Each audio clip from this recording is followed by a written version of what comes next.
자, 두 번째 시간입니다. 두 번째 시간. 에베소서 1장입니다. 1장 22절과 23절입니다.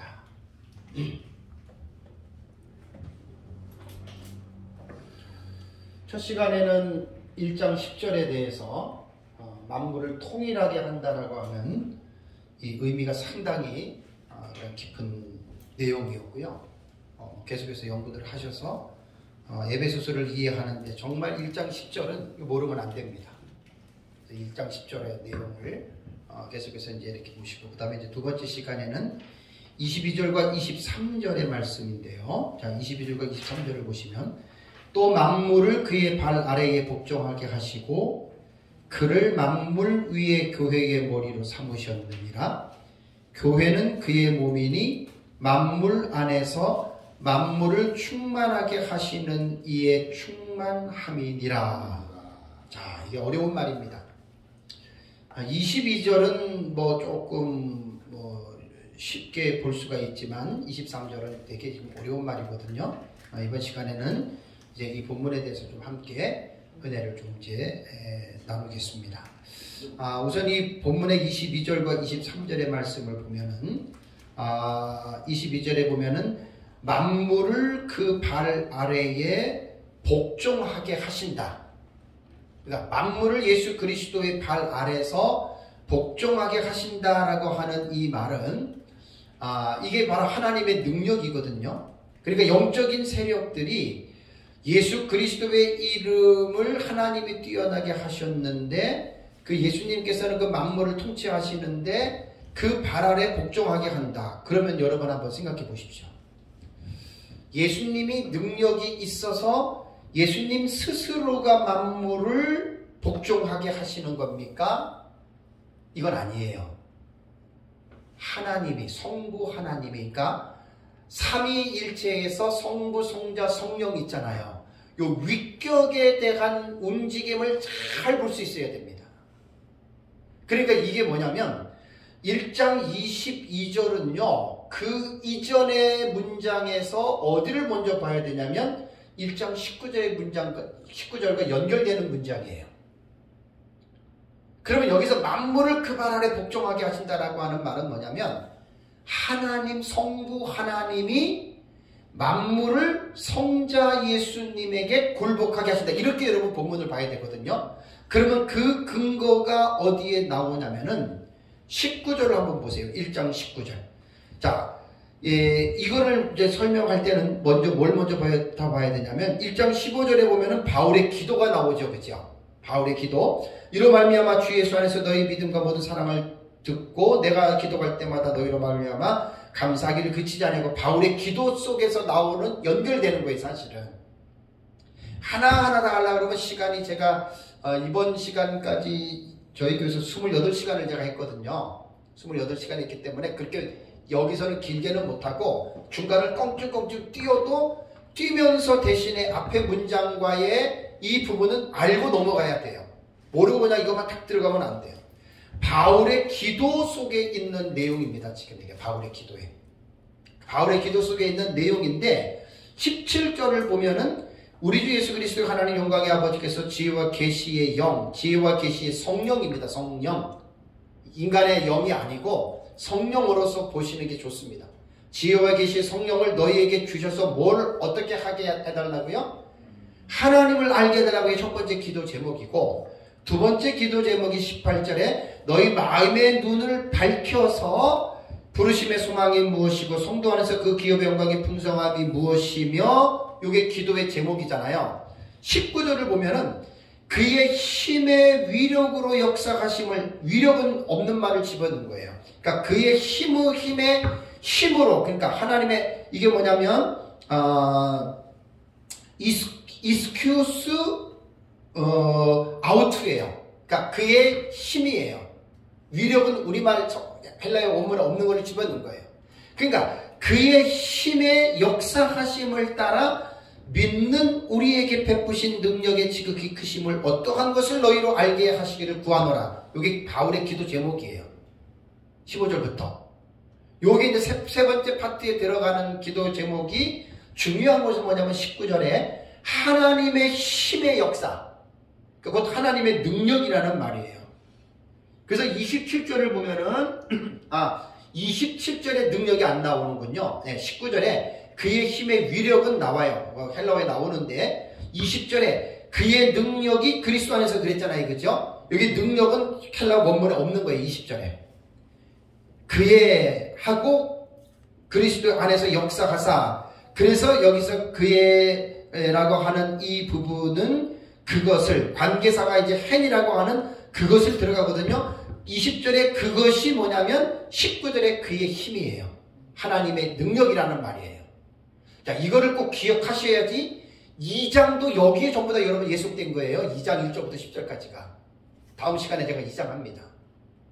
그래, 요 본문을 원문에서 관계절에 대한 부분과 그 다음에 문장과 문단이 어떻게 끊어지는지를 잘 보셔야 돼요. 연결되는 거예요. 그러니까 지금 제가 19절 강조하잖아요. 그의 힘의 위력, 그 하나님의 힘의 능력이 결국은 그것이 20절을 보세요. 그리스도 안에서 역사했다. 자, 보세요. 여기서 말하는 그는 누구냐면 성부 하나님이에요. 성부 하나님의 능력이 그리스도 안에서 역사해서 어떻게 했습니까? 죽은 자들 가운데서 그리스도를 어떻게 해요? 다시 살리시고 그 다음에 하늘에서 자기 오른편에 앉히사 그랬죠. 그러니까 예수 그리스도가 잘나서 예수 그리스도가 무슨 능력이 있어 혼자 한 게 아니라는 거예요. 왜냐하면 예수님은 성자 하나님의 신분으로 오셔서 철저하게 성부 하나님 의존하신 거 여러분 아시죠? 여러분 이거 되게 중요합니다. 성부 하나님을 철저하리란 만큼 의존해서 아버지께서 내게 주시는 말 외에는 나는 하지 않겠다. 아버지께서 하라 그러면 하고 하지 말라면 난 안 하겠다 그랬죠. 철저하게 성자 예수님은 성부 하나님을 의존했다. 이게 지금 뭐냐면 하나의 모델이에요. 모델. 제가 이제 설교를 할 때 적용을 잘 못하는 이유가 원문에 있는 그 본문에 있는 내용의 그 1차적인 의미를 밝히다 보면 그 시간이 꽤 걸려요. 그러면 그거 밝히고 적용으로 들어가면 설교 시간이 또 배가 돼. 그 많은 사람들은 어떻게 생각하냐면 적용을 되게 중요하게 생각해가지고 이런 사람들은 해프닝이 뭔 줄 아세요? 1차적인 의미를 집중 안 해요. 그거 아주 위험한 설교입니다. 그 정말 위험한 설교입니다. 적용은 1차적인 본문 서기에서 나오는 거예요. 그러니까 서기를 깊게 해서 거기에서 나오는 적용을 갖고 와야지 그 적용이 확실하지 1차적인 본문에서 서기하지 않고 하는 적용은 여러분 그거 별로 능력이 없습니다. 그건 누구나 다 아는 말들 합니다. 그래서 여기서 지금 19절에 그의 힘에서 이스키오스 아우테 꼭 아우트 기억하세요. 이게 이제 결국 2장까지 끌고 넘어갑니다. 2장까지. 그럼 22절 제가 조금 전에 말씀드렸잖아요. 또 21절 다시 또 볼게요. 21절 모든 통치와 권세와 능력과 주권과 이 세상뿐 아니라 오는 세상에 있거든 모든 이름 위에 어떻게 해요? 뛰어나게 하시다. 누구를 뛰어나게 했어요? 예수님을 뛰어나게 했는데 누가 뛰어나게 했어요? 성부 하나님이에요. 그의 힘의 능력이에요. 성부 하나님의 능력이 성자 예수 그리스도를 그렇게 했다. 이것이 결국은 2장으로 넘어가면은 허물과 죄로 죽었던 우리를 살리신 것이 이스키오스 아우트예요. 하나님의 능력이 우리를 그렇게 살린 거예요. 이해가 되세요? 2장은 여기부터 끌어오는 겁니다, 여러분. 이제 2장 1절 딱 들어가면 원문 보면 이제 혼동이 옵니다. 와, 그리고 너희를 밖에 없어요. 2장 1절은 원문에는. 나머지 분사절이에요. 그러니까 이제 1장 19절에서 여러분들이 기억하시고 22절 다시 말씀드리면 또 만물을 그의 발 아래 복종하게 하시고 그랬잖아요. 복종하게 하신 분이 누구냐면 성부 하나님이십니다. 성부 하나님이 성자 예수님에게 모든 피조물들을 예수 그리스도의 발 아래 꿇게 하셨다. 복종하게 하셨다라고 하는 말입니다. 그래서 만물은 아까 첫 시간에 말한 1장 10절에 하늘에 있는 것이나 땅에 있는 모든 것입니다. 연결되어 있죠. 그렇죠? 만물의 개념이. 그러니까 제가 에베소 1장부터 지금 쭉 주의를 하기 때문에 하나 깊이 있게 하다 보면 이게 전부 다 연결이 되는 거예요. 근데 성경을 우리가 설교할 때 처음부터 이렇게 쭉 연결해서 보지 않고 중간에 3장, 4장 갑자기 뚝 들어가가지고 뚝 잘라가지고 설교들 하잖아요. 이거는 좀 코미디예요. 그렇게 해석할 본문이 있는데 지금 에베소서 어떤 책이든지요. 처음부터 쫙 한번 해보세요. 그럼 연결이 다 돼요. 연결이. 그래서 성부 하나님이 복종하게 하셨는데 이것이 만물은 바로 1장 10절에 나오는 하늘에 있는 것이나 땅에 있는 것들 모두가 바로 예수 그리스도의 발 아래 복종했다라고 하는 말은 뭐지요? 예수 그리스도가 킹 오브 더 킹이에요. 왕 중의 왕. 그래서 만왕의 왕이 되는 거예요.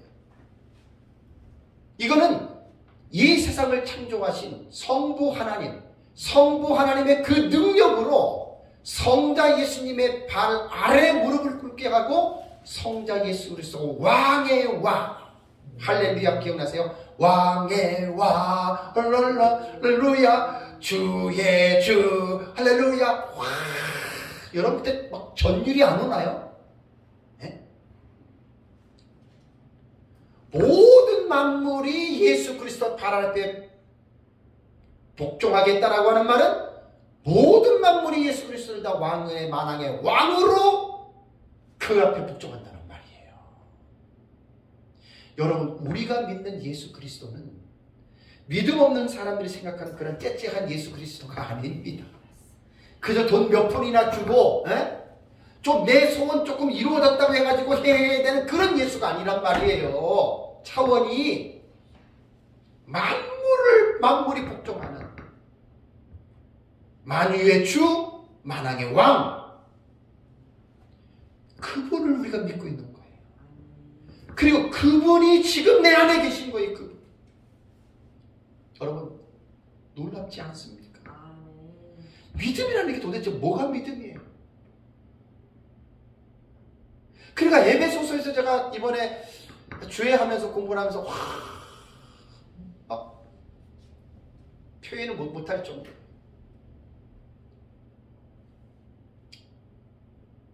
너무너무 놀라운 지금 말씀들이에요.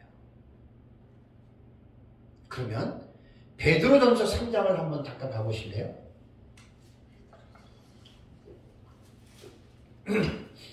이게 관주라 그러죠. 베드로전서 3장 22절에 어떤 말이 있느냐면 베드로전서 3장 22절에 그는 하늘에 오르사 예수 그리스도께서 승천하셨어요. 하나님 우편에 계시니 어떻게 됩니까? 천사들과 권세들과 능력들이 그에게 복종하느니라. 여러분 이게 우리가 믿는 예수님이 이런 분이세요. 하나님 보좌 우편에서 지금 하늘에 있는 영들이 그에게 복종하고 있다. 베드로가 지금 그걸 지금 말하고 있는 거예요. 그렇다면 왜 지금 우리가 살고 있는 이 세상은 사탄이 우리를 그렇게 괴롭히고 교회를 쓰러뜨리고 이렇게 하느냐? 이걸 어떻게 생각해야 되느냐? 그러면 사탄이 지금 예수 그리스도에게 복종하지 않는 것이 아니냐라고 하는데 그렇게 생각하면 안 돼요. 왜냐하면 이 세상에서 사탄이 지금 우는 사자처럼 두루다니면서 삼킬 자를 찾지요. 이것은 하나님께서 한시적인 허용을 하신 거예요. 사탄이 마지막 심판을 받기까지 왜 그러냐면 아담과의 행위 언약을 맺을 때 따먹으면 죽어. 그 언약 속에 이것도 부차적으로 다 들어간 거예요. 그러니까 어차피 이 세상에서 예수 그리스도께서 사탄을 머리를 완전히 뱀의 머리를 짓뭉개기 전까지는 인간의 죄에 대한 결과가 그렇게 여러분 비참하고 참혹합니다. 한시적으로 허용한 것 안에서 이 세상에서는 사탄에 의해서 우리 그리스도인들이 유혹을 당하고 괴롭힘을 당하고 그렇게 될 수 있거든요. 그렇다고 해서 마귀가 하나님처럼 능력 있는 존재는 아닙니다. 그리고 무슨 교회가 쓰러지고 문 닫았다 그래가지고 하나님의 교회가 문 닫은 게 아니에요. 그거는 그 사람이 섬기는 그 교회가 문 닫았을 뿐이지. 절대 무형교회는 왜 문을 닫아요, 무형교회가? 그러니까 교회를 잘 구분을 하셔야 돼요. 유형교회와 무형교회.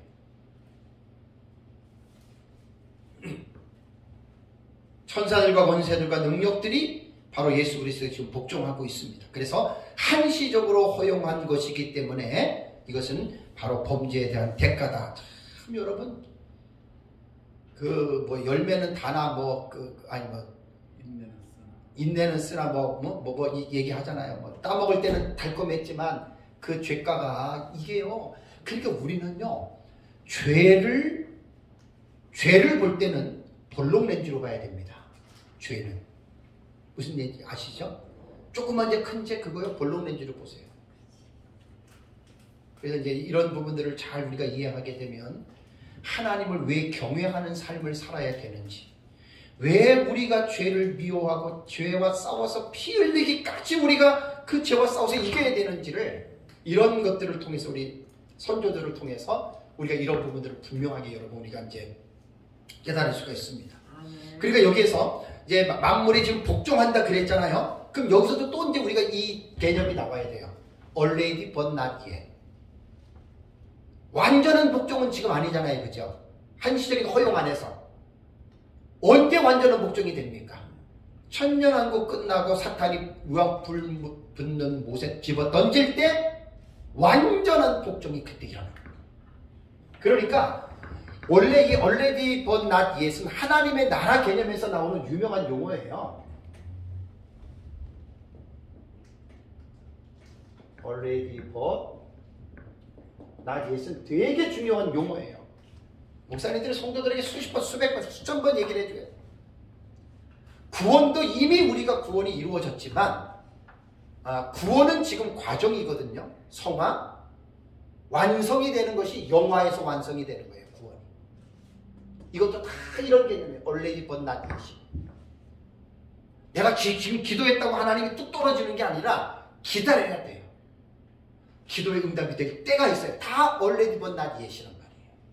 안 된다고 낙심할 것도 없고.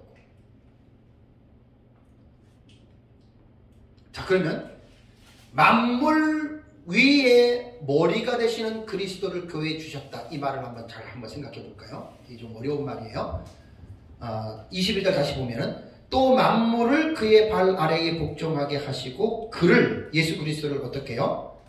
만물 위에, 그 다음에 교회의 머리로 삼으셨느니라. 요게 지금 어려운 말이에요. 저도 이번에 이제 연구하면서 이번에 처음 깨달았어요. 자, 뭐냐면 개역 개정역이 번역이 잘못된 거예요. 이거는 제가 찾아낸 게 아니라 제가 텍스트로 삼고 있는 길성남 교수님의 에베소서 어떻게 읽을 것인가 주의 책입니다. 너무 좋습니다. 꼭 사서 에베소서 공부와 철거할 때 그거는 꼭 사세요. 그러면 다른 거 많이 안 봐도 돼. 그분은 워낙 그걸 25년 넘게 연구한 분이기 때문에 그건 참 좋습니다. 거기서 이제 길성남 교수님의 지적이 뭐냐면, 우리말은 예수 그리스도를 교회의 머리로 주셨다고 번역했잖아요. 왜 틀리냐면 교회의라고 하는 이 단어가요, 헬라어에 보면은 에클레시아로 되어 있어요. 이게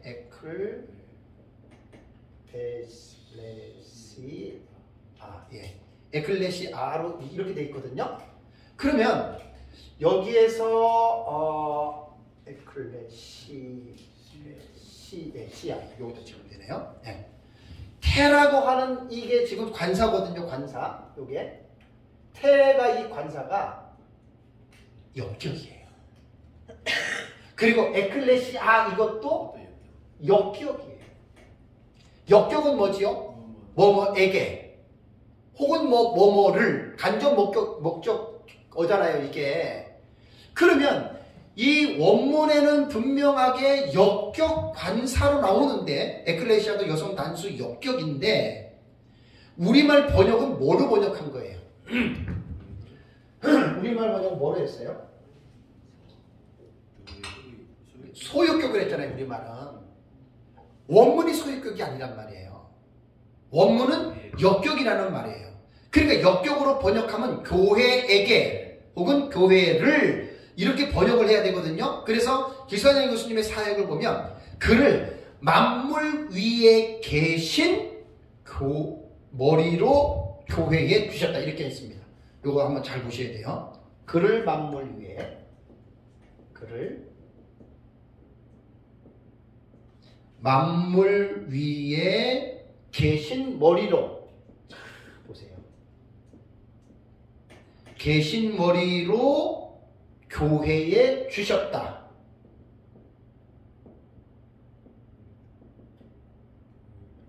자, 우리말 번역하고 이것하고 무슨 차이인 줄 아세요? 큰 차이입니다, 여러분, 이거. 나도 이제 이런 것들을 처음 읽으면은 이제 자꾸만 이제 생각을 하거든요. 내가 이해를 해야 남의 것도 쓰는 거지, 내가 이해를 하지 않고 남의 걸 쓸 수가 없잖아요. 내가 남의 거 쓰면 쓴다고 밝히잖아요, 저는.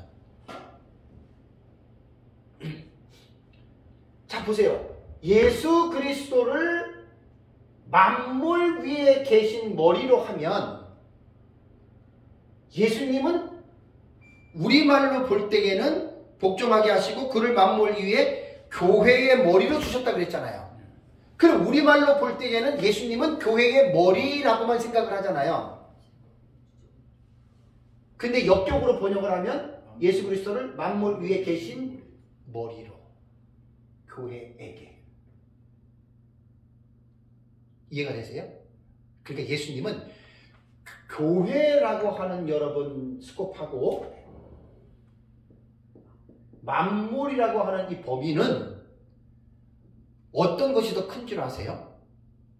만물의 개념이 의미는 만물이 크죠. 만물이 전반적인 것을 포함하는 거예요. 여기에 교회가 만물 안에 들어가 있는 거예요. 이렇게 읽어야 된단 말이에요, 지금 이거를.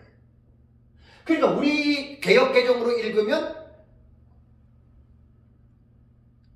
그를 만물 위에 교회의 머리를 주셨다 그러면 예수님은 그냥 교회의 머리라고만 생각을 하는데 예수님은 교회의 머리가 되기 이전에 뭐의 머리예요? 만물의 머리예요.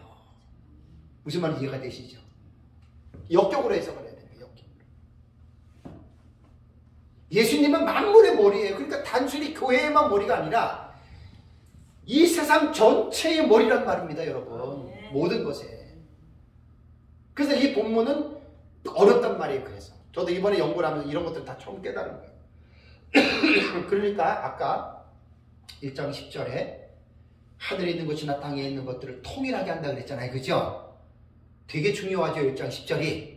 거기서부터 이 내용들이 다 지금 연결된 거예요. 이런 것들이. 에베소서 안에서 이거를 못 찾아내면 큰일 나는 거예요. 이게 에베소서 안에 지금 유유히 흐르는 큰 강이거든요. 지금 이게. 1장 10절하고 1장 22절 이거는. 그 사람들이 에베소서에서 이러한 중요한 강을 모르고 색강 같은 거 조그만 거 하나만 끄집어 갖고 좀 에베소서 그런 거 아니에요. 엄청난 이게 지금 스케일이 큰 내용이거든요. 지금 이게.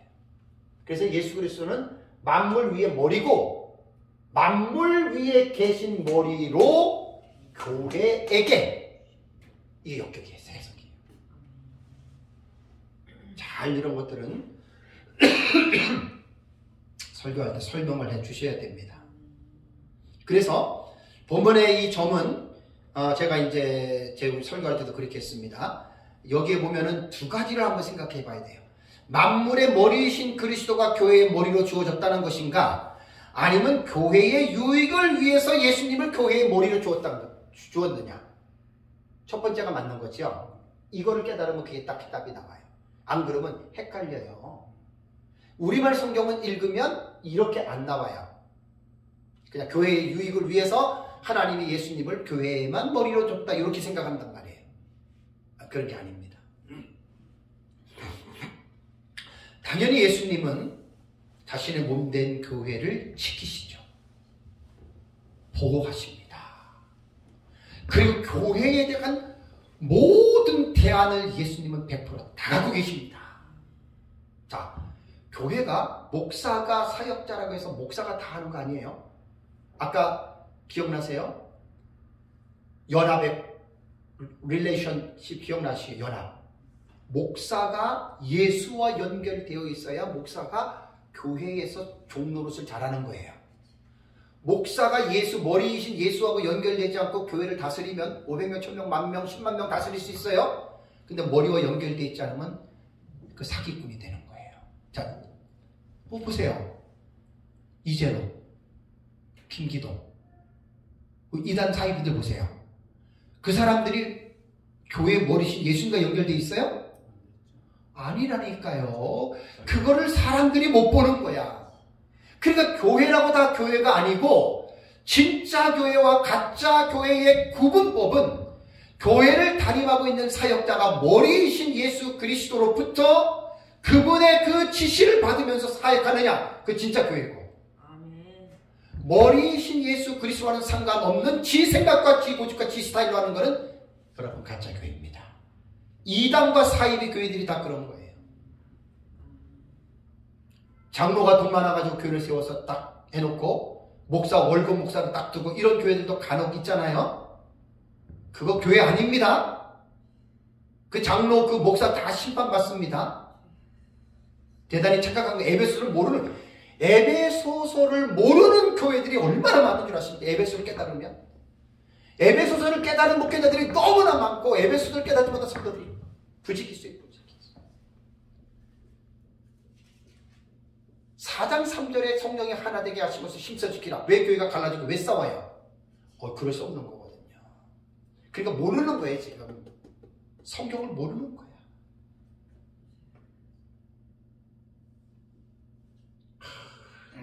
목사가 하는 일은요, 사람을 불러 모으고 땅 사고 예배당 그런 게 아니고 성경을 연구하는 게 목사가 하는 일이에요.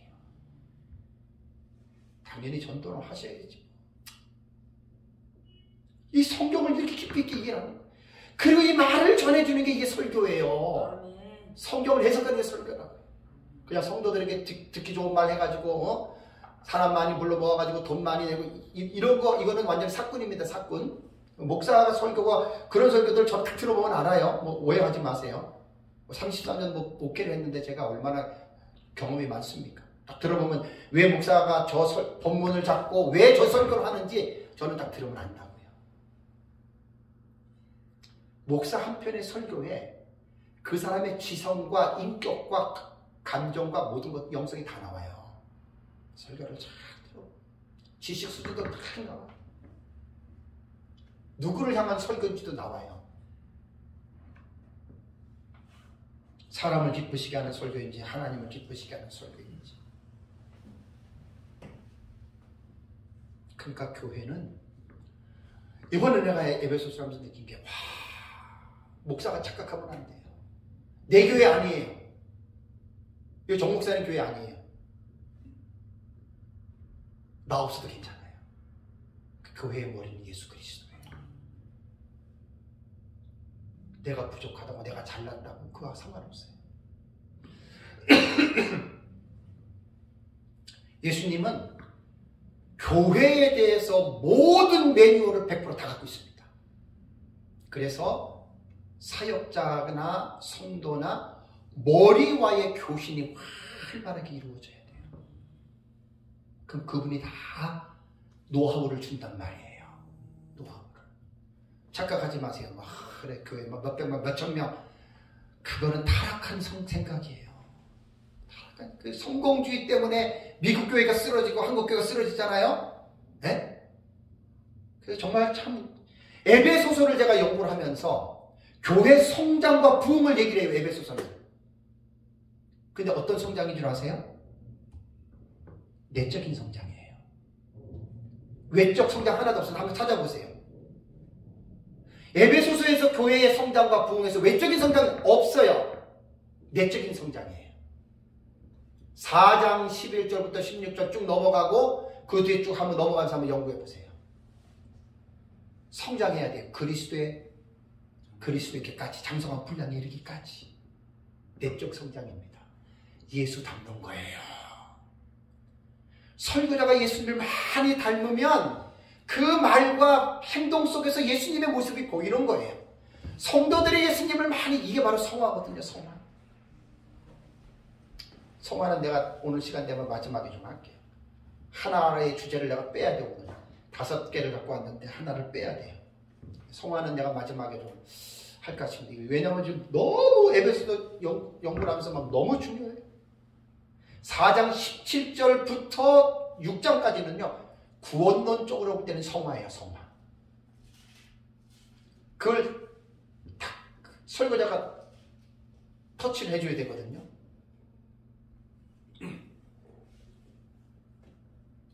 너무 기가 막힌 일입니다. 예수님은 교회의 모든 문제들에 대한 대안을 100% 다 갖고 계신다. 그래서 이제 사역자나 성도나 머리이신 그리스도와 연합이 금이 가거나 끊어지거나 그러면 안 됩니다. 계속 커뮤니케이션이 이루어져야 그런 부분들이 이제 이루어질 수 있다는 얘기입니다. 자, 하늘에 오르신 그리스도는 교회를 위해서 일꾼들을 세우시고 교회가 온전히 성장하게 하시지요. 이게 4장 7절에서 16절 본문을 읽어보세요. 제가 지난달에 좀 약간 언급했던 것 같아요. 이게 바로 예수 그리스도께서 일꾼들을 세웁니다.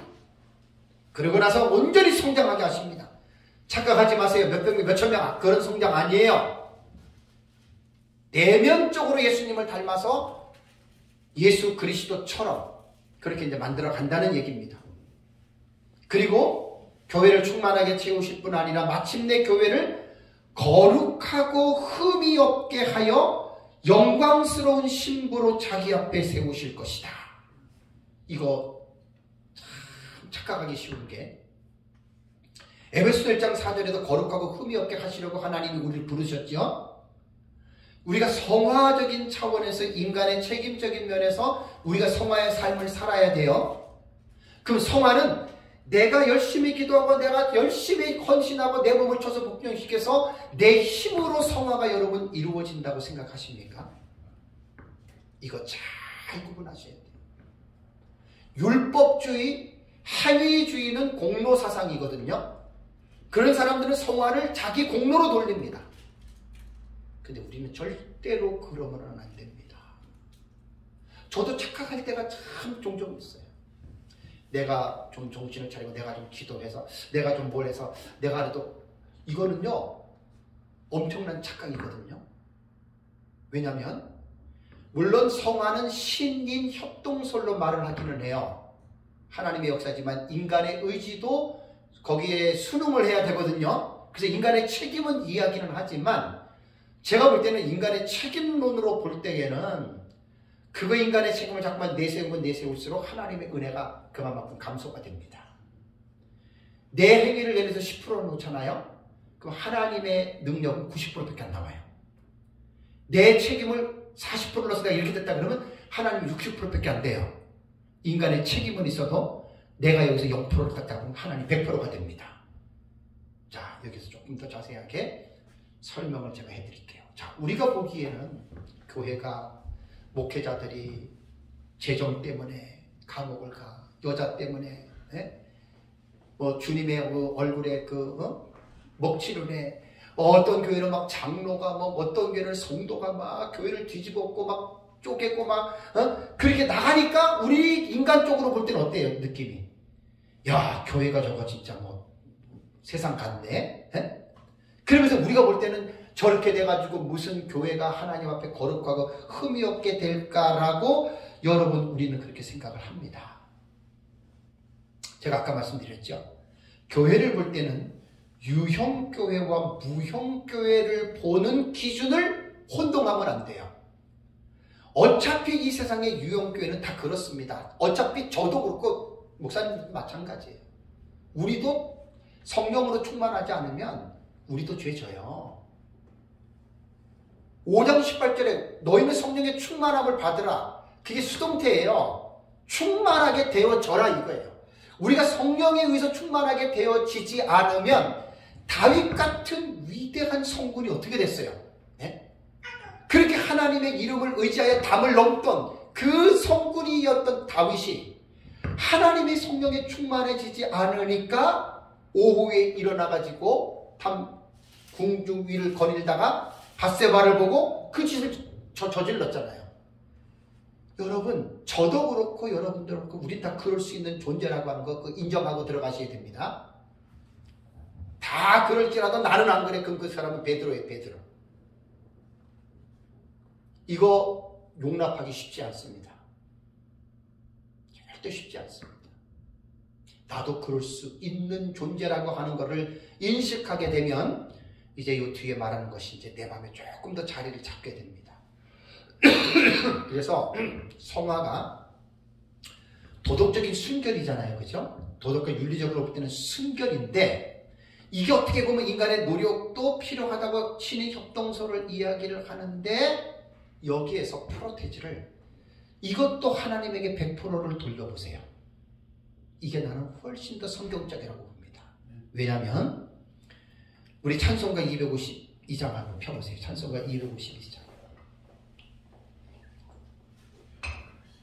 다른 말로 할 필요가 없어요. 이 찬송 하나에 다 나와요. 252장. 나의 죄를 씻기는 예수의 피밖에 없네. 다시 정케하기도 예수의 피밖에 없네. 2절. 나를 정케 하기는 예수의 피밖에 없네. 사죄하는 증거도 예수의 피밖에 없네. 3절. 나의 죄 속하기는 예수의 피밖에 없네. 나는 공로 없도다. 예수의 피밖에 없네. 4절. 평안함과 소망은 예수의 피밖에 없네. 나의 참 목은 예수의 피밖에 나의 의는입니다. 5절. 영원토록 내 할 말 예수의 피밖에 없네. 나의 참미 제목은 예수의 피밖에 없네. 예수의 흘린 피 날 희게 하오니 귀하고 귀하다. 예수의 피밖에 없네. 더 이상 말이 필요 없죠. 도덕적인 순결도 내 의가 아니에요. 다 이게 예수님의 피 때문에 여러분 이루어진 겁니다. 그게 이게 뭐냐면 예수의 공로라는 거예요. 우리가 선한 일을 하고 내가 하나님의 나라를 위해서 그 많은 일을 했더라도 그것은 내 의나 내 공로가 아니라는 거예요. 그죠? 이 찬송가가 강의를 준비하는데 또 오늘 눈물이 나오더라고요. 맞습니다. 예수의 피밖에 없습니다. 에베소서에서는 엔 그리스도, 그리스도 안에서라고 하는 그리스도 안에서라고 하는 이 단어가 얼마나 많이 나오는지 몰라요. 에베소서. 그리스도가 우리에게 절대적이잖아요. 무엇이 우리에게 필요하겠습니까? 예수 그리스도 밖에는 없는 거예요. 인간은 인간이에요. 인간 다 똑같은 존재 아닙니까? 뭐 도끼는 객긴이고 도토리 키재기죠. 그래서 제가 강의를 준비하면서 이 찬송을 하나님이 주시는데 그래서 제가 타이핑을 치면서 맞습니다. 맞습니다. 맞습니다. 이 고백이 나오죠. 이 사실을 깨달았던 사람이 바울입니다. 물론 다 깨달았겠지만. 고린도전서 15장 10절에 그러나 나의 나 된 것은 하나님의 은혜로 된 것이니 내게 주신 은혜가 헛되지 아니하여. 여러분 이거 되게 중요한 말입니다. 하나님은 모두에게 은혜를 주십니다. 우리에게 은혜를 주시는데 어떤 사람은 그 은혜 때문에 교만하고 그 은혜 때문에 자만해서 오히려 그 은혜가 헛되게 되는 사람들이 있겠습니까? 없겠습니까? 네, 이런 경우들이 많습니다. 정신 차리지 않으면 우리가 그래요. 내 능력으로, 내 어떤 노력으로 내가 이렇게 교회를 세우고 내가 이렇게 착하게 됐고 내가 이렇게 됐다라고 하는, 그게 뭐냐면 예수에 대한 이 피에 대한 이 부분에 대한 분명한 이해가 약한 사람이 그럴 수 있다는. 그래서 바울은 내게 주신 은혜가 헛되지 아니하여, 그게 책임입니다. 그러니까 책임이라고 하는 말은 바울이 무슨 일을 하는 것을 책임이라고 말하는 게 아니라 하나님이 우리에게 주신 머리로부터 오는 그리스도로부터 오는 그 지시를 내가 거절하지 아니하고 순종하는 게 책임이라는 얘기예요. 내가 무슨 내 능력으로 무슨 새로운 일을 내 능력으로 무엇을 행하는 게 그게 말하는 게 아니에요. 그건 자기 공로고 자기 의예요. 그래서 이 성화가 신인 협동서를 해서 인간의 책임을, 조금 전에 말씀드렸잖아요. 인간의 책임을 높이면 높일수록 상대적으로 하나님의 은혜가 감소됩니다. 그래서 바울은 고린도전서 15장 10절에 내가 다른 사도보다 더 많이 수고하였으나 이것은 내가 아니요 나와 함께 하신 하나님의 은혜로 된 것이다. 그럼 바울은 뭘 지금 자랑하는 거예요? 나의 죄를 씻기는 예수의 피밖에 없네. 예수의 피밖에 없다는 거예요. 이게 예수님의 공로를 의지하는 신앙이에요. 그래서 성화에 대한 이 신앙을 잘못 가르치면 인간의 책임이라고 하는, 인간의 신의 협력이라고 하는 이것 때문에 인간이 우쭐해질 수 있다는 말이에요. 철저하게 밟아야 됩니다. 아닙니다. 조금 전에 제가 말씀드린 대로 신의 협동성에서 인간의 책임은 머리로부터 그리스도로부터 주어지는 지시, 야 기용아 너 그거 하지 마, 그럴 때 이해하는 게 책임이란 얘기예요. 그게 내가 한 유일한 일이에요. 마치 내가 신의 협동서를 그래가지고 내가 무슨 능력 있고 힘이 있어가지고 내가 무슨 좌지우지한다는 그런 뜻은 아닙니다.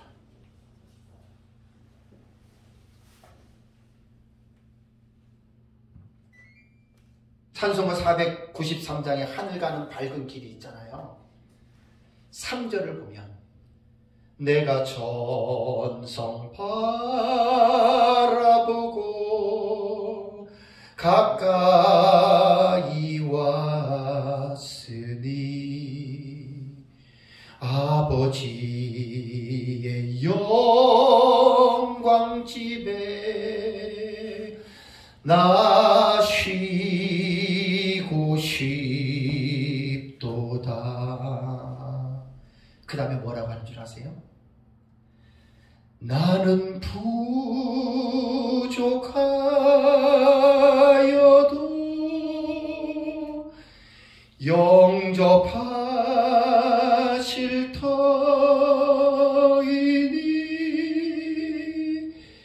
영광 나라 계신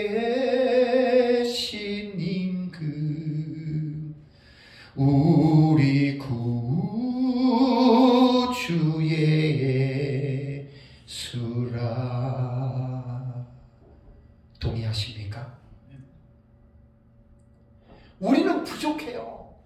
아무리 내가 성화를 많이 이루고 아무리 내가 이 세상에서 많은 사람을 모으고 교회를 부흥시키고 전도를 많이 해도 그 공로 때문에 아버지 집에 가서 쉬는 게 아니에요. 여러분 이거 착각하시면 큰일 납니다. 다 우리 부족해요. 그러니까 예수 그리스도의 공로잖아요. 이게 피값의 공로잖아요. 이거 교회 안에 자기 의에 빠져있는 목회자들과 성도들이 반드시 깨워줘야 됩니다. 여러분 대단한 착각입니다. 엄청난 착각에 빠져 있습니다. 나는 저 사람보다 내가 더 거룩하고 내가 더 의로워. 그게 자기 착각이거든. 왜 그렇게 됐죠?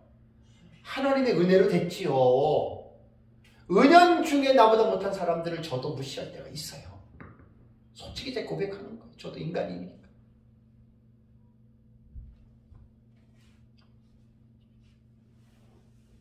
지금 제가 만물 위의 머리가 되시는 그리스도를 교회에게 주셨다. 만물의 머리입니다. 그리스도는. 그리고 그분은 아까 이 얘기를 했잖아요. 교회에 대한 모든 문제를 100% 대안을 다 가지고 계세요. 그래서 머리와의 교신이 끊어지지 않는 한 사역자든 성도든 모든 문제는 그분에 의해서 우리에게 주어집니다. 뭐 문제가 있을 때 용한 목사, 용한 권사한테 찾아가가지고 기도해 주세요, 그런 거 그런 짓들 안 하는 게 좋아요. 그러니까 머리이신 그리스도와 잘 연합이 돼 있어 보세요. 연합이.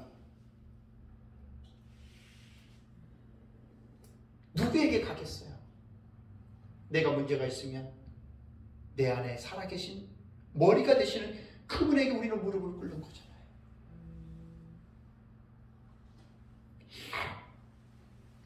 아까도 제가 말씀드린 대로 이 얘기하기 전에 그거 얘기했습니다.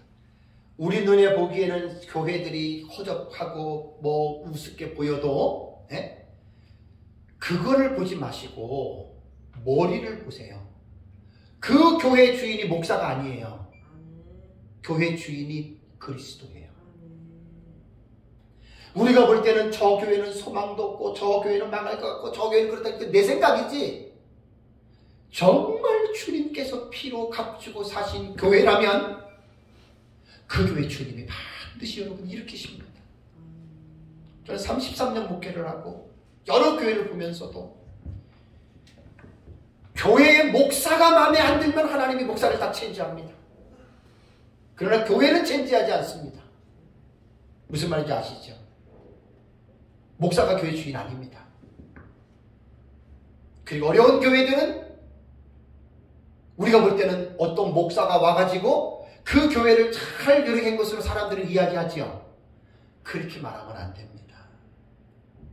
머리가 되시는 그리스도께서 자기 피값으로 세운 그 교회를 긍휼에 풍성하신 그분의 사랑으로 다른 사람을 보내서 그 교회를 하나님이 일으켜주셨다, 이렇게 봐야 됩니다. 이게 에베소서에 나타난 교회를 보는 지금 정확한 본질의 눈이에요. 이거를 못 보면 인간이 주인이 되는 교회가 돼요. 사람이 주인이 되는 교회. 사람이 주인이 돼가지고 자기가 마치 하나님처럼 좌지우지하다 심판받잖아요. 그래서 선생된 자들아 너에게 심판이 크기 때문에 아무나 선생되지 말라고 말한 거예요. 아무나. 저도 목회를 하고 33년을 해봤지만 사람 많이 못 모으고 예배당 못 지고 이런 건 있지만 이제는 그런 것에 대해서는 전혀 생각 그렇게 내가 미안한 생각 갖지 않아요. 그게 뭐가 그렇게 중요해요? 그게 중요한 거 아니에요. 하나님 앞에서 내가 얼마만큼 하나님의 계시의 말씀을 잘 분별해서 내가 이 하나님 말씀 안에서 말씀대로 내가 걸어가고 있는가. 그게 여러분 중요한 거예요. 그러니까 말씀에 비춰봐서 말씀에서 벗어나면 삼천포로 빠진 거예요. 곁길로 가는 거예요. 곁길. 말이 천국길이지 천국 못 갑니다. 그래서 우리는 아무리 우리 눈에는 교회가 안 좋게 보이고 그래도 교회의 머리는 바로 예수 그리스도다. 이거 인정하셔야 됩니다. 내가 이 교회 사임하고 나갈 때 이 교회를 누가 와서 하겠느냐? 그 자기 생각이죠. 사임할 때도 머리이신 그리스도가 상의해서 주님이 사임하라고 사임하면 되는 거고, 그럼 사임한다고 해서 그 교회가 없어질 것 같아요? 기도하면 하나님이 예수님이 대안을 갖고 계십니다. 그래서 교회가 인간이 교회의 주인이 된 교회들은 머리와 이게 연합된 게 아니에요.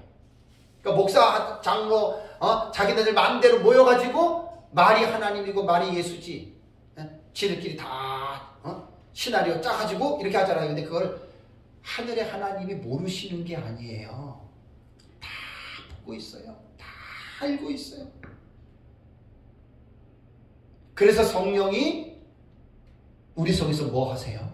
기뻐도 하시지만 탄식하는 거예요. 탄식. 근심 와서 탄식.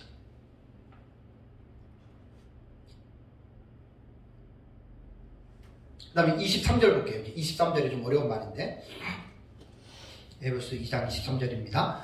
교회는 그의 몸이니 만물 안에서 만물을 충만하게 하시는 이에 뭐라고요? 충만함이니라. 이거 얼마나 어렵습니까 지금 이게? 네? 만물 안에서 만물을 충만하게 하시는 이에 충만함이라. 자, 여기에서 보면은 23절을 수식적 기능으로 보는 학자도 있고 관계적 기능으로 보는 학자도 있고 독립적 기능으로 보는 학자들이 있습니다. 여기 23절을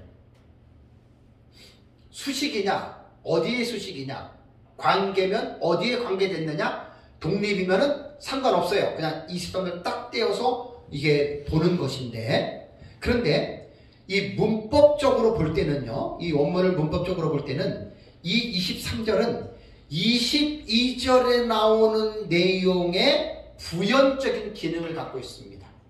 자세하게 설명해 주는 거예요. 23절은 22절에.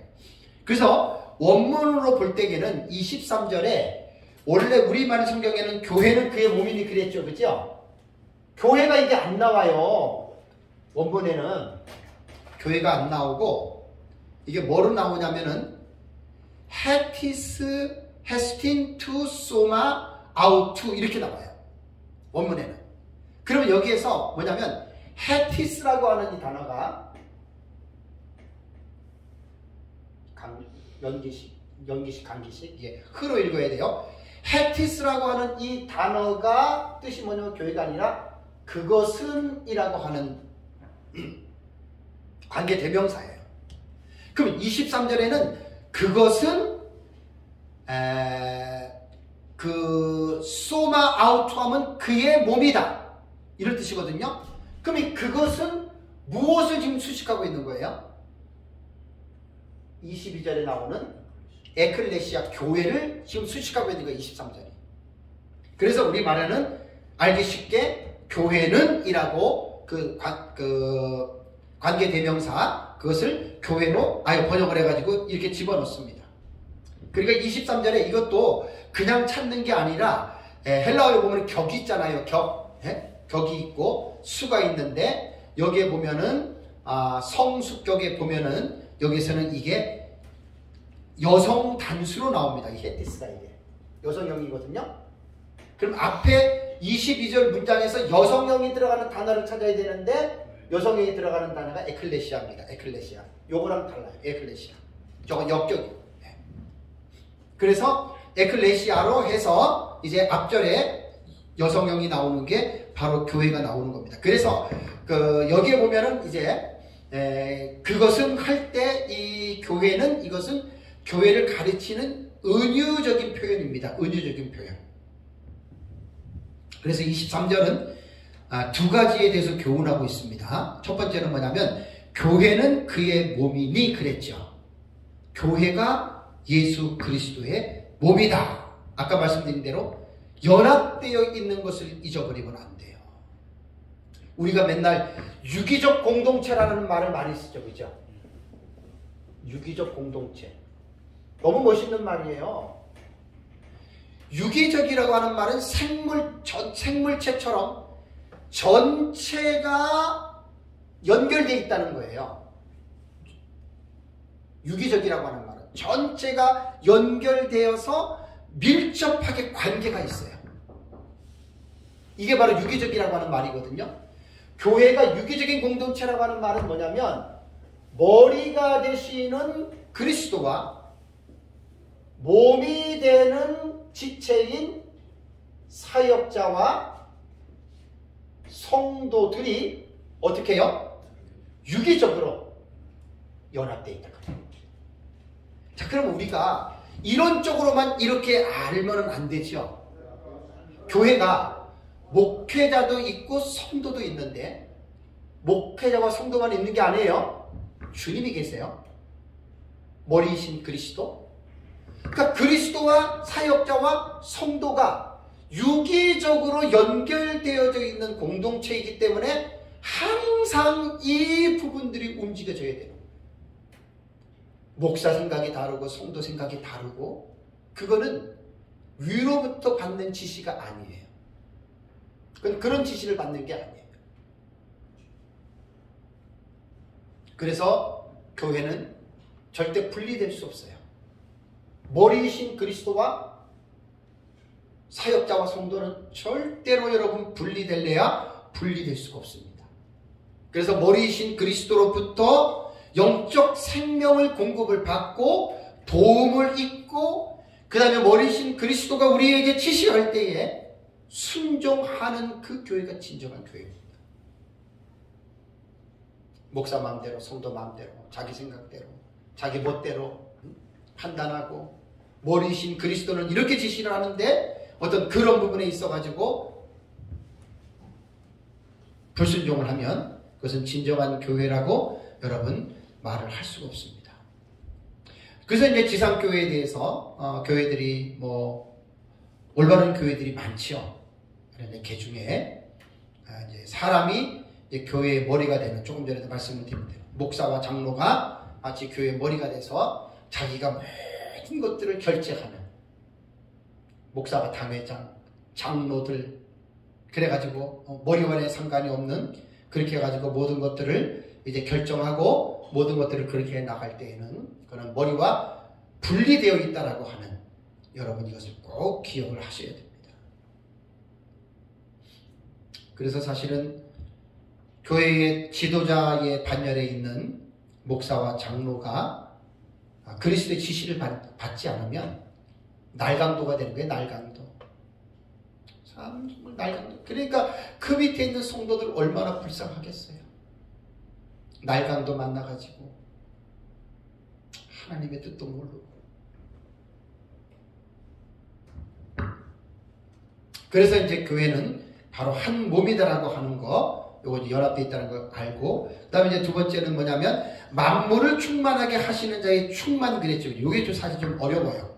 자, 여기 보면은 만물을 충만하게 하시는 자의 충만이라고 말을 했는데, 자, 교회의 머리는 성자이신 예수 그리스도라고 그랬어요. 그죠? 그러면 본절에서 만물을 충만하게 하시는 자는 바로 예수 그리스도이신데, 그분이 지금 어디 계세요?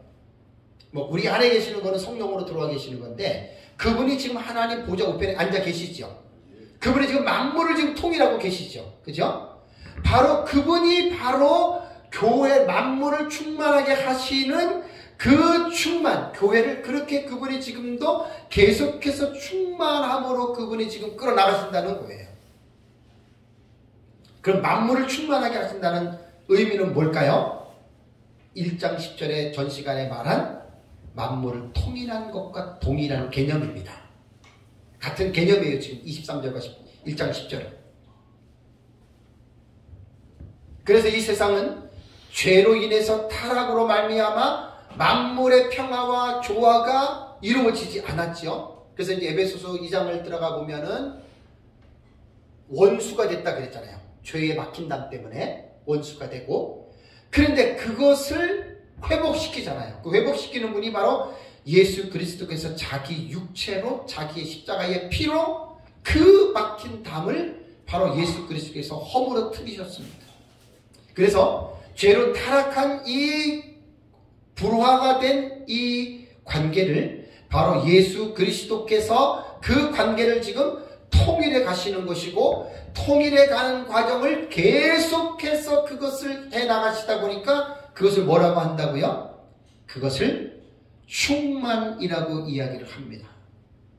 플레로마라고 그러죠. 충만.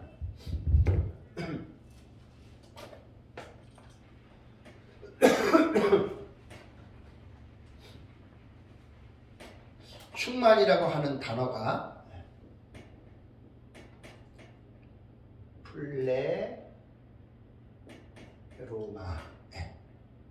플레로마 이렇게 됩니다. 플레로마. 이게 이제 우리가 충만이라고 하는 단어거든요. 만물을 충만하게 하시는 자의 충만이다. 그렇다면 여기서 이제 한 가지 문제가 있습니다. 여러분, 충만을 능동적으로 우리가 해석을 해야 될 것 같습니까? 아니면 수동적으로 해석을 해야지 옳을 것 같습니까? 이게 이제 해석에서 상당히 지금 중요한 부분이에요. 지금 23절에 만물을 충만하게 하시는 이의 충만함이라 그랬잖아요. 그럼 충만하게 하시는 분이 예수 그리스도예요. 그분이 교회를 충만하게 하신다 그 말이잖아요. 그죠? 그렇다면 여기에서 플레로마라고 하는 이 명사는 주격, 중성, 단수밖에 안 돼요. 그러면 이제 우리는 해석할 때 이 플레로마의 의미를 능동적으로 할 것인가 수동적으로 할 것인가를 결정해야 되는데, 여기엔 누구 것이 맞고 누구 틀리다 이렇게 말하면 안 돼요. 자, 능동적으로 해석하면 충만하게 하는 것이에요. 만물을 충만하게 하는 것이 되는 거고, 수동적 의미로 하면은 충만하게 되는 것이에요.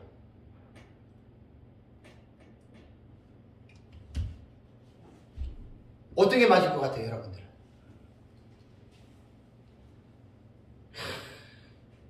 칼빈은, 기선의 교수님 책에 나온 겁니다. 칼빈은 능동적으로 해석을 했어요. 했다 그래요.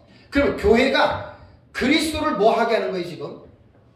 그리스도를 충만하게 하는 거예요, 능동적이니까. 교회가 머리를 충만하게 하는 거예요. 좀 이상한 생각 안 드시나요? 우리가 그리스도를 충만하게 할 수 있습니까? 여러분, 교회가 그리스도를 충만하게 할 수 있습니까? 아니죠. 수동적으로 보는 것이 옳아요. 수동적인 의미로. 수동적인 의미로 보면 누가 지금 교회를 충만하게 하십니까? 예수 그리스도께서 교회를 충만하게 하시죠. 그죠? 그러니까 만물을 충만하게 하시는 이의 충만함이라고 하는 이 충만 속에서는 수동의 의미로 그리스도에 의해서 교회가 충만하게 되는 것으로 여러분 우리가 이 본문을 읽어야 된다 그 말입니다. 그러면 이제 23절을 보면 만물을 충만하게 하시는 자의 충만임이라 조금 이제 윤곽이 잡히죠. 그죠? 그리스도께서 충만하게 하시는 분이시고 그분이 만물과 교회를 어떻게 해요? 그분에 의해서 충만하게 되어지고 있다. 이렇게 봐야 된다는 말이에요. 요거를 능동적으로 바꿔버리면 우리가 그리스도를 충만하게 된다. 어떻게 보면 막 그러죠. 막 여러분들 열심히 순종하고 열심히 말씀 살아가가지고 여러분들 하나님을 충만하게 하십시오. 이거는 말이 맞는 것 같아도 맞는 게 아니에요. 의미상으로. 물론 우리가 하나님의 말씀을 순종해서 하나님을 기쁘시게 드릴 수는 있지만 1장 23절에 플레로마라고 하는 이 단어에서 충만하게 한다라고 하는 이러한 의미는 그리스도가 교회를 충만하게 하시는 것이지 교회가 그리스도를 충만하게 하는 게 아니다. 그래서 여기에서는 우리가 능동적으로 읽지 말고 수동적인 의미로 충만하게 읽어야 됩니다. 이건 명사형이고 그 다음에 충만하게 하시는 충만이라는 말이 나오죠. 여기 이제 동사가 나와요. 동사는 플레루메누예요. 플레루메누 네. 플레루메누가 되거든요. 플레루메누인데 이거는 분사 현재 중간태입니다. 제가 이제 나중에 시간이 되면 이제 그 헬라어에 나오는 동사를 총 제가 정리해가지고 한번 강의할게요. 그건 아주 대박 강의입니다. 대박 강의. 목사님들이 신학교 다닐 때 헬라어 히브리어 동사 분해하다 지쳤죠? 분해하다 다 끝났어요. 맞으면 동그라미 점수는 맞아서 학점은 나왔어. 근데 문제가 뭔지 아세요? 분해는 기가 막히게 하는데 그걸 못 써먹어. 중간태는 잡아내는데, 오마이 동사 중간태는 잡아내는데 중간태를 어떻게 해석하라는 거예요?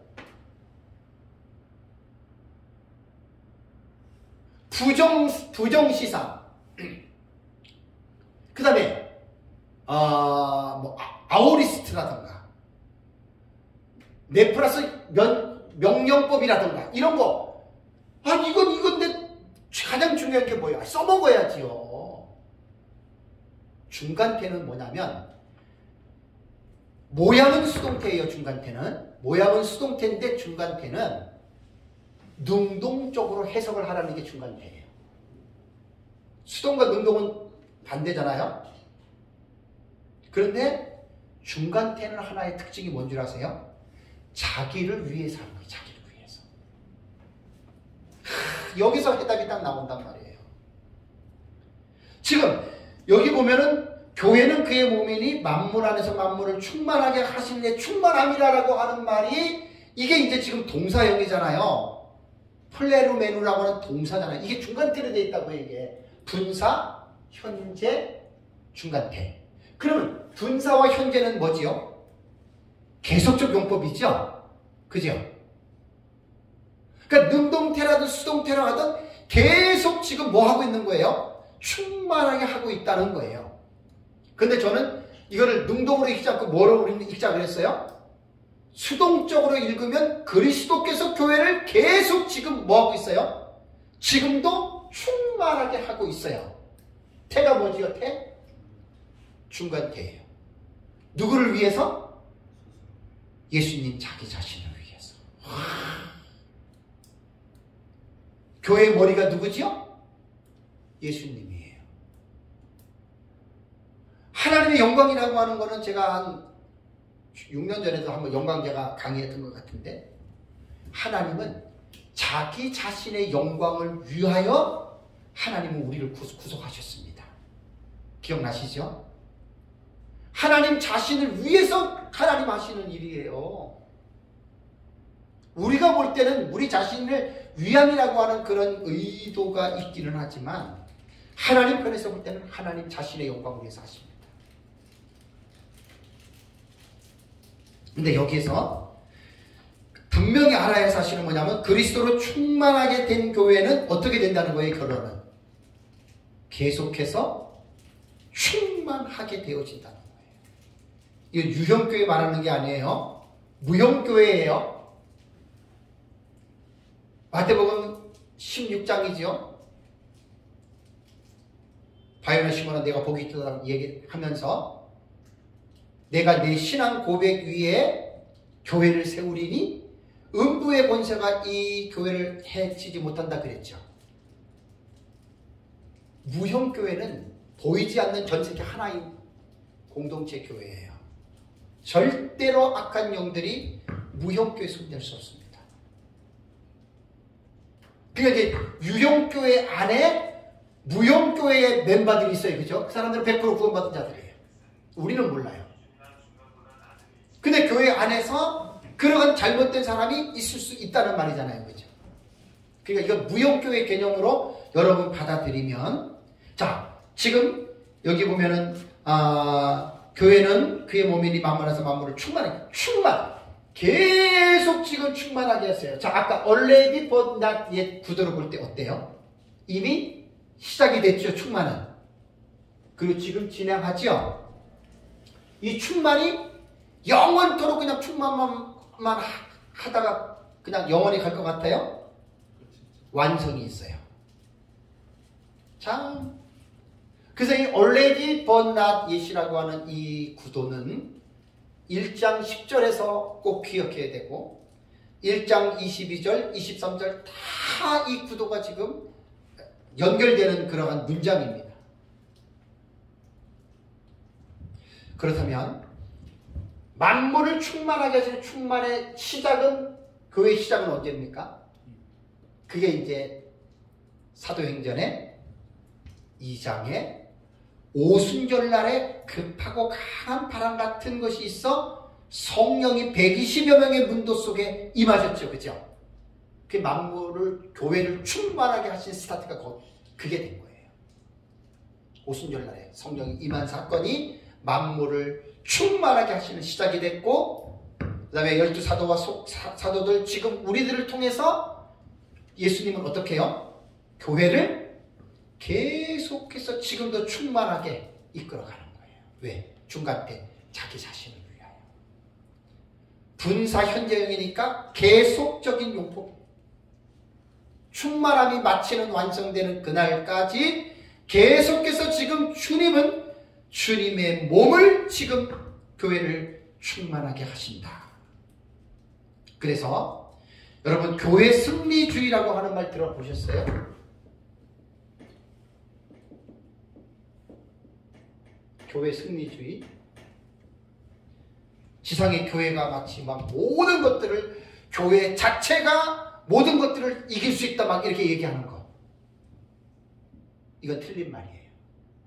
이거는 인간적인 의에서 나온 말이에요. 교회가 교회 스스로 우리가 충만하게 할 수 있습니까, 여러분? 있을 수 없는 거예요. 교회 승리주의라고 하는 이 용어는 틀린 용어. 길선한 교수님 책에 있어서 제가 가져다가 지금 말씀드립니다. 자칫 잘못하면, 그러니까 보세요. 머리이신 그리스도를 제외하고 마치 목사하고 성도들끼리 막 우리끼리 우리 교회가 막 최고인 것처럼 이렇게 얘기하잖아요. 우리가 뭐 다 할 수 있는 것처럼, 뭐 권세를 받았기 때문에 이러잖아요. 이거 교회 승리주의인데 이건 아니에요. 교회는 반드시 머리가 그리스도예요. 만물을 충만하게 하시는 충만은 그리스도가, 우리 수동적으로 이 본문을 읽어야 된다 그랬어요. 그리스도가 교회를 지금 충만하게 하시는데 계속적으로 그분이 지금 충만하게 지금도 그분이 이루어 나가신다라고 하는 사실입니다. 그래서 마지막으로 이제 정리하겠습니다. 유형교회를 두고 말하는 게 아닙니다. 그러나 유형교회 속에는 무형교회의 회원인 구원받은 사람이 유형교회 안에 들어갈 수 있잖아요. 그죠? 그러니까 그러한 무형교회 성도들이 전 세계적으로 볼 때는 한 교회가 하나입니다. 그 위에 머리가 바로 예수 그리스도. 근데 교회 안에 가라지들이 되게 많이 들어와 있잖아요. 네? 가라지들이 되게 많이 들어와 있어가지고 내가 목사고 내가 장로고 내가 성도고 막 그러잖아요. 그러니까 지상교회는, 유형교회는 불완전한 교회이기 때문에 밤낮 싸우고 전투하고 막 깨지고 쪼개지고 난리가 나잖아요. 그 교회 말하는 게 아니에요. 그러나 그 유형교회 속에 있는 무형교회의 멤버, 성도들을 통해서 주님은 유형교회 안에서도 일하신다고 하는 걸 우리는 믿어야 돼요. 인정해야 돼요. 그러나 그 유형교회 안에서 염소들을 둔 이유는 순전한 무형교회에 속해 있는 양 같은 하나님의 양들을 훈련시키고 움직이기 위해서 때로는 하나님이 염소를 무리 속에 들어오는 것을 허용할 수 있다는 거예요. 그래서 교회가 목회자나 중직자나 우리가 교회에서 교회를 섬길 때 어렵고 힘든 일이 있을 때 교회 머리는 바로 예수 그리스도다. 이것을 우리가 알고 우리가 그 예수 그리스도에게 나가면 그분과의 그 머리와 우리가 분리되어지지 않고 연합되어져 있으면 그분에 의해서 모든 문제들에 대한 대안들이 하나님께서 이루어 나가신다고 하는 사실을 잘 기억하시기를 주님의 이름으로 축복합니다. 네, 잠깐 쉬겠습니다.